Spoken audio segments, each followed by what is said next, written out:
వరలక్ష్మి వ్రతం రోజున మనందరం కూడా చాలా సంతోషంగా వరలక్ష్మి వ్రతాన్ని రంగరంగ వైభవంగా పూజలు చేస్తాం. చక్కగా బంధుమిత్రులందరినీ పిలుచుకుంటాము.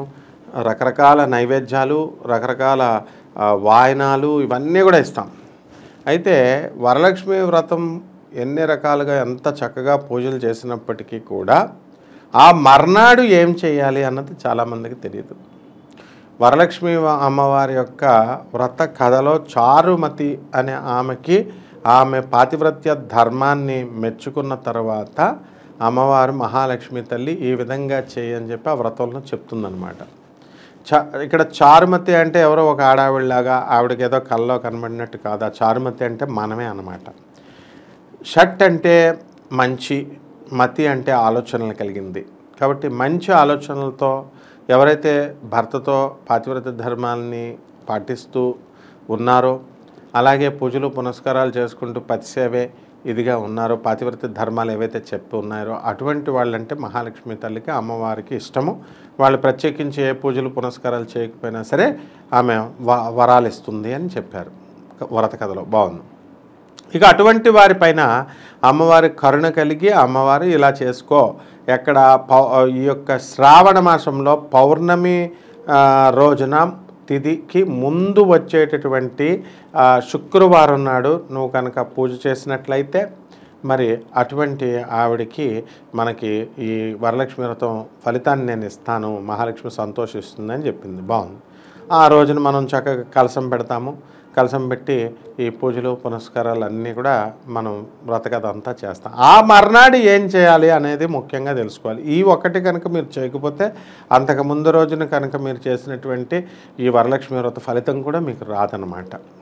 ఏ విధంగా ఏం చేయాలి అంటే మరి ఇప్పుడు కలశాన్ని మనం స్థాపించాము, ఇంట్లోనే ఉంటుంది. ఆ రోజు సాయంత్రం తీసేస్తారు, తీయకూడదు. ఆ రోజు శుక్రవారం కాబట్టి ఆ శుక్రవారం సాయంత్రం అంతా కూడా చాలామంది సాయంత్రాలే ఈ వరలక్ష్మి వ్రతం చేస్తారు. కలశాన్ని ఆ రోజే కలిపేసి బ్రాహ్మడు వెళ్ళిపోతాడు, లేకపోతే మీకు మీరే తీసేయడం జరుగుతుంది. ఆ మర్నాడు కలపండి, మీరంతా కూడా ఆ మర్నాడు కదపండి కలశాన్ని. అంటే 17వ తేదీన మనకి శని త్రయోదశి వస్తుంది.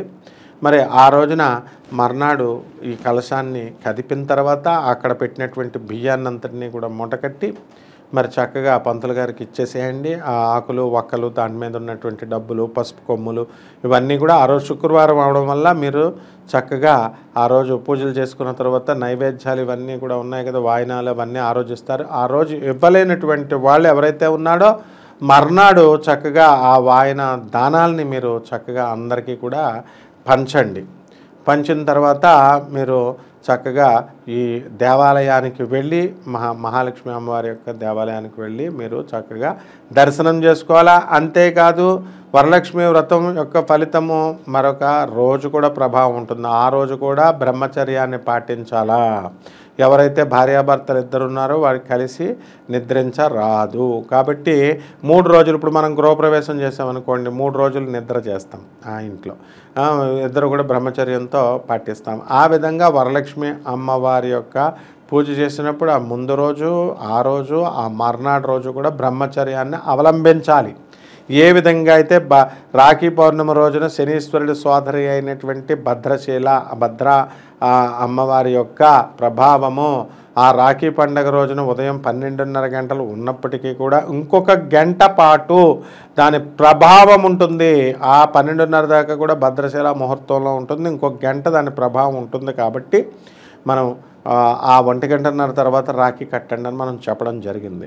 అదేవిధంగా ఒక చలి మంట వేసాము, ఒక పొయ్యి వేసాము, మంట వేసినప్పుడు ఆ మంట అప్పుడే కాకుండా అది ఆరడానికి హోమం చేస్తామండి. ఆ హోమం ఇంకా మండుతూనే ఉంటుంది. పూర్ణాహుతి వేసినా సరే వెంటనే నీళ్లు పెట్టి ఆరిపోయాం కదా, మధ్యలో ఆ నిప్పులన్నీ ఆరిపోయాం కదా, దాని అంత కదా ఉంటే దాని ప్రభావం వల్ల ఒక 2 గంటల దాకా ఆ హోమం వెలుగుతూ ఉంటుంది.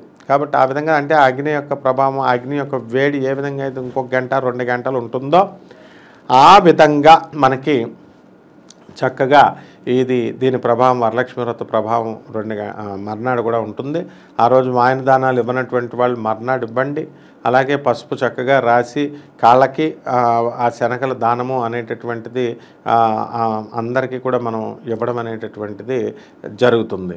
కాబట్టి ఆ రోజు నేలపైన మర్నాడు కూడా నేలపైన నిద్రించాలి 3 రోజులు కూడా. అలాగే బ్రహ్మచర్యాన్ని అవలంబించాలి, తలంటు స్నానం చేయాలి. మరి అలాగే తులసి ఆరాధన ఈ 3 రోజులు కూడా చేయాల్సినటువంటి అవసరం ఉంది. 3 రోజులు చేయలేమన్నప్పుడు వరలక్ష్మి వ్రతం రోజున చేయాలి. ఆ రోజు కూడా మేము చేయలేకపోతాం, మర్చిపోయామండి, మాకు కుదరలేదండి ఫుల్ బిజీ వల్ల అనుకుంటే మర్నాడు ఖచ్చితంగా చేయాల్సినటువంటి అవసరం ఉంది.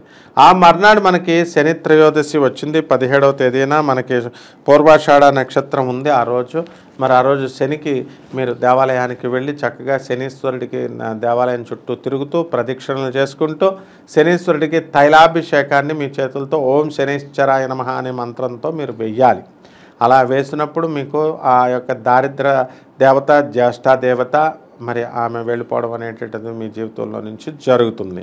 కాబట్టి చక్కగా ఓం శనీశ్వరాయ నమః అనే మంత్రంతో తైలాభిషేకాన్ని శనీశ్వరుడికి మీ చేతుల మీదుగా మీరు మర్నాడు జరిపించాలి. ఈ విధంగా కనుక చేసినట్లయితే వరలక్ష్మీదేవి యొక్క వ్రత ఫలితము, పూజా ఫలితం మీకు పూర్తిగా సంపూర్తిగా వస్తుంది. ఆ కట్టుకున్నటువంటి పట్టుచీరలు ఆ రోజు పెట్టుకున్నటువంటి పట్టుచీరలన్నీ మడిచి మర్నాడు మరి చక్కగా పెట్టుకోండి. వాయన దానాలు ఇచ్చినప్పుడు అవే పూజా బట్టలు కట్టుకొని మరి వాయన దానాలు అవన్నీ కూడా ఇచ్చి దేవాలయానికి వెళ్ళినప్పుడు కూడా ఆ వ్రతం దగ్గర ఉన్నటువంటి బట్టలు కట్టుకొని మీరు వెళ్ళాలి.